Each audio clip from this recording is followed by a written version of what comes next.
یہی بتا آپ شروع میں لکھ کے وہ آیت تھا لقد کان لکم فی رسول اللہ اسوۃ حسنہ، ہاں تو ہر چیز میں سنت کی ابتدا ہے، مگر یہ فرق کیسے کریں گے؟ کچھ سنتیں ایسی ہیں کہ فمن رغب عن سنتی فلیس منی، اس میں وجوب کی طور سے آتا ہے، تو فرق کیسے کرتے ہیں کہ اس میں وجوب ہے اور اس میں یعنی امر واسع ہے کہ یعنی جیسے ٹربن لگانا یا کچھ اس طریقے سے، یعنی فرق کیسے کرتے ہیں کہ یہاں پہ وجوب ہے اور یہاں پہ وجوب نہیں ہے؟ دیکھیے سنت کے معنی ہر جگہ یہ نہ سمجھیں کہ سنت کے معنی ہے جو فرض کے مقابل میں ہے۔ فرض کا مطلب یہ ہے ما امر به الشارع علی وجہ الالزام حیث یصاف فاعل و یعاقب تارک۔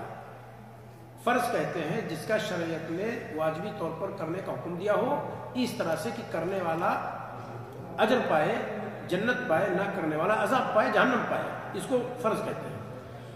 اس کے اپوزٹ میں سنت ہے کہ جو کرے گا وہ اجر پائے گا، جو نہیں کرے گا بغیر کسی وجہ کے چھوڑ دے گا تو بھی گناہ نہیں پائے گا، لیکن نفرت کی وجہ سے چھوڑ دے گا تو گناہ پائے گا۔ تو سنت کے بارے میں سنت ہمیشہ آپ فرض کے مقابل میں نہ سمجھیں، کبھی کبھی فرض آپ یہ سمجھیں کہ سنت کا معنی یہ سمجھیں کہ سنت کا معنی طریقہ، جیسے داڑھی رکھنا سنت ہے، یہ اس قبیل سے نہیں ہے کہ رکھیں گے تو اجر ملے گا، نہیں رکھیں تو کوئی گناہ نہیں ہے نہ۔ اضحیہ کو سنت کہا گیا ہے، اضحیہ سنت ہے۔ نکاح کو سنت کہا گیا ہے، جبکہ نکاح بہت سارے لوگوں کے حق میں واجب ہے، ضروری ہے۔ جو جوان ہو، تگڑا ہو، طاقت ہو، غلطی میں واقع ہونے کا ڈر ہو، ایسے شخص پر واجب ہے کہ نکاح کرنا۔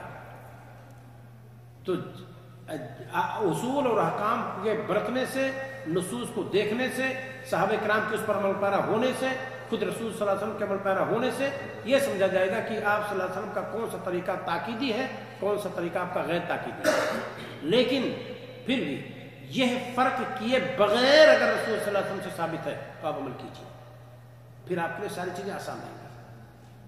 کیا بتایا میں نے؟ یہ ہے فرق کیے بغیر کہ آپ نے تاکیداً اس پر عمل کیا ہے، کرنے کو کہا ہے، یا یوں ہی عمل کیا ہے آپ نے، اس فرق میں پڑے بغیر جو رسول سے ثابت اس پر آپ عمل کریں گے وہ آپ کے لیے آسانی ہوگی۔ جس طریقے سے آدھا اور عبادت میں فرق نہ آدھا عبادت کرنا ہمارا طریقہ نہیں ہے۔ آدھا عبادت وہ لوگ فرق کرتے ہیں جو ہم اہل سنت کے علاوہ، وہ کہتے ہیں کہ عادتاً آپ نے داڑھی رکھی ہے، عادتاً آپ گدھا پر سوار ہوتے تھے، عادتاً آپ سوٹا لے کر چلتے تھے، یہ ہم لوگوں کا کہنا نہیں ہے۔ تو کہتے ہیں نبی باپ ہونے کی حیثیت سے کیے، وہاں قائد ہونے کی حیثیت سے کیے، وہاں ایک فرد ہونے کی حیثیت سے کیے، وہاں ذاتی مسئلہ تھا تب کیے، تب کو نبوت کوئی کپڑا ہے کہ لٹکا دیے تو وہاں لٹکی ہوئی ہے، پہن لیے تو نبی ہو گئے، یہ مذاق ہے نبی صلی اللہ علیہ وسلم کے ساتھ۔ صحیح سنن ترمذی کی 6 جلدوں کی تحقیق کی ہے، 6 جلدوں میں احمد شاکر رحمہ اللہ نے پہلی جلد کے مقدمہ میں لکھا ہے انہوں نے کہ جو لوگ سنت کو تقسیم کرتے ہیں لب اور کشر، کیا کہتے ہیں کہ کچھ لب ہے کچھ کشر ہے، لب مانے مغز گودا، اور کشر ہے، کشر مانے چھلکا، کہتے ہیں کہ یہ تقسیم دین میں نہیں ہے۔ کچھ کو لب کہہ دیجئے تو اس پر عمل کیجئے، کچھ کو چھلکا کہہ دیجئے اس پر عمل نہ کیجئے، یہ توہین ہے سنت کی۔ کہتے ہیں اگر دیکھا بھی جائے تو کیا مغز کی حفاظت بغیر چھلکے کے ہوتی ہے؟